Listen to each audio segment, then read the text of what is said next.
This is the video to learn how to uninstall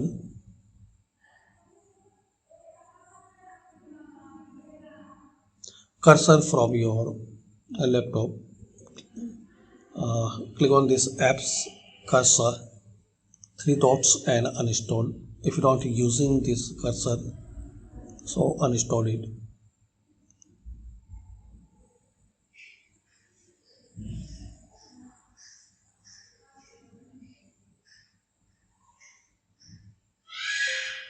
And click on yes.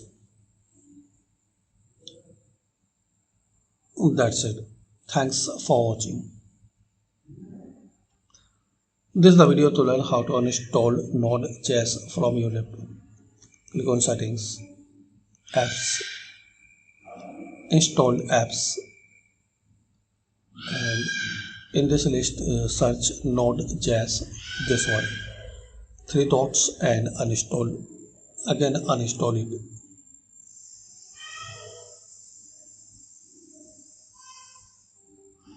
Click on yes. It will ask permission, so click on yes.